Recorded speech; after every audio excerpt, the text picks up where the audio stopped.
চেহারা নয়, চরিত্র নিয়ে ভাবুন, কারণ মরলে কিন্তু চরিত্র নিয়েই সমালোচনা হবে। অতীত মুছে ফেলার শ্রেষ্ঠ উপায় হচ্ছে স্থান পরিবর্তন করা। প্রশ্ন করা হয়েছিল, কোন পুরুষগুলো সবচেয়ে সুন্দর?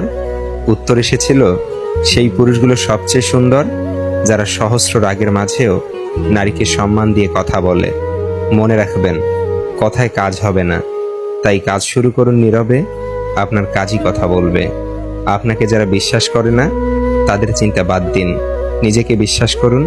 নিজের প্রতি বিশ্বাস আপনাকে সবার মাঝে বিশ্বাসী করে তুলবে। আপনি অনেক কিছু পারেন, কি দরকার বলে বেড়ানোর? কাজ করুন, যার প্রয়োজন সে আপনাকে এমনিতেই খুঁজে বের করবে। মনে রাখবেন, চিতাবাঘ কখনো কুকুরের সাথে দৌড় প্রতিযোগিতা করে না। কুকুরদের জিততে দিন, আপনি যে চিতাবাঘ তা বোঝানোর জন্য সঠিক সময়ের অপেক্ষায় থাকুন। মেয়েরা চালাক ছেলেদের প্রেমে পড়ে, কিন্তু বুদ্ধিমানকে বিয়ে করে, কারণ তারা জানে চালাকি দ্বারা আর যাই হোক জীবন চলে না। নিজের প্রয়োজনেই তর্ক এড়িয়ে চলুন, আর নীরবে কাজ করুন। আপনার কাজই আপনার আসল পরিচয়। বিনয়ী হতে শিখুন, বিনয়ী হতে পারলে আপনি বিশ্ব জয় করতে পারবেন।